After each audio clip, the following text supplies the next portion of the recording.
This is a follower submission. This is titled, Am I the Astronaut for Getting Mad at My Sister-in-Law for Being Late for My Wedding by Letting Her Husband Turn My Wedding into a Makeshift Family Vacation for his family? That sounds complicated and shitty. I got married to my husband back in April 2021. We had a makeshift wedding that we planned ourselves. My husband proposed to me at the foot of a waterfall on vacation after asking my father for my hand in marriage, as he is a semi-traditionalist and wanted to ask my dad. He didn't get on one knee or anything, just hugged me from behind and presented me the ring. Of course, I said yes. Well, we had a place for the bridal party all set for the wedding, as well as the pastor who was marrying us and one of the two photographers all on site. Well, about a week before the wedding, my brother-in-law's family felt it was unfair for him and my sister-in-law and nephew to be in the city where we planned our wedding without them. I'm going to red flag that. We chose a destination wedding in a popular vacation spot, and they wanted to go too, even though they were not invited to the wedding. We kept the wedding small with just our immediate family and best friends. We each had 3 in our bridal parties, including the best man and maid of honor. My brother-in-law in question wasn't even at the wedding party, but was invited as he is my sister-in-law's husband. My brother-in-law's family rented a place for them to stay and had my sister-in-law stay with them instead of with us. Our wedding was supposed to start at 2 p.m. with a rehearsal at 10 a.m. Again, the wedding was a makeshift thing planned by ourselves to save money.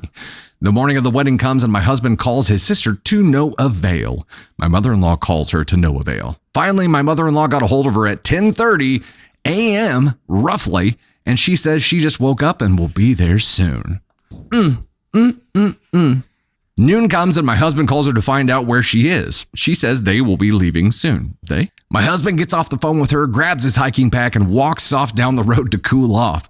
I'm confused about what is going on, besides the fact that she was still not here 2 hours before the wedding was supposed to start, and we still had to rehearse what was going to happen before the wedding. She finally showed up, but my brother-in-law decided to stay in the car, and my nephew, who was supposed to be the ring bearer, was asleep in the car because he didn't get sleep the night before, and his nap got pushed back because he was so tired, so I had no ring bearer for my wedding. After all the family functions we have had with her for holidays and her getting mad if we were late and throwing a fit, she was late to my wedding. So am I the astronaut for being mad that she let her husband's family turn my wedding into a makeshift family vacation, causing her to be late to my wedding and not having a ring bearer because they didn't have their son get proper sleep the night before? Hell no. Hell no. This is garbage. It is garbage. Was that the sound of a cell door closing?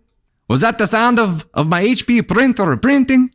No, this is terrible. And especially what you say here at the end about how this sister-in-law was always shitty if you were late to any kind of function that she was throwing. A wedding kind of trumps all of those things. If one of the things that she had planned was not a wedding, those are not equal things at all. And for her to, there's an entitled family thing going on here, right? So his family is entitled. It's like, well, if you guys get to go to a fancy destination, we want to go too. Why? That's a new girl. Winston. Why would they have to come? It's a freaking wedding. It has nothing to do with them at all. What's that got to do with Bratz tea in China? It doesn't. Nothing. They shouldn't have tried to go. They shouldn't have tried to hijack everything. They should not have stayed up late the night before doing whatever the hell they were doing. She should not have separated herself from the bridal party. It's like, it's all garbage, all of it. And in your position, OP, I would be extremely upset, and I would be demanding some kind of an apology to maintain this relationship.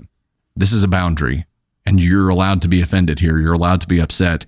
And again, we talk about this a lot. You can't be an asshole for being mad about something. You can't be an asshole for feeling something. It's what you do with those feelings that can make you an asshole. In this case, if you took those feelings and you approached your sister-in-law and you said, look, I feel like this was extremely disrespectful. And if you want to have a relationship with us moving forward, I think you owe us a big apology. And so does your husband. And really, so does his family, but I wouldn't expect anything from them. What you do with this anger right now will determine, where, if you landed on the scale, but you would have to be super unreasonable to end up on the scale at all here. What she did and the reciprocation of that gives you a lot of freedom to be a pretty big asshole.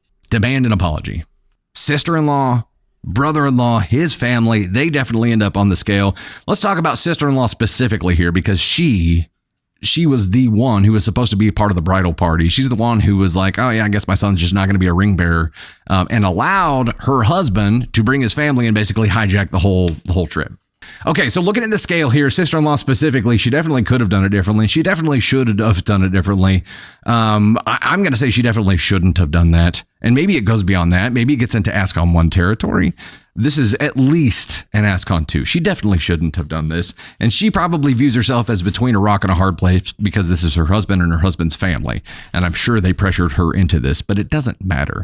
Have some respect for the person getting married that you were part of the bridal party for, right? Stand up for them and for yourself here, because when you stand up for a friend and something that someone is trying to get you to do is going to infringe on something there and be disrespectful to them, you are also being disrespectful to the relationship that you have with them. And now sister-in-law has put that relationship in jeopardy. And now she's going to have to work hard to fix it. Had she stood her ground at the beginning and been like, no, this is not going to end well, none of this would have happened.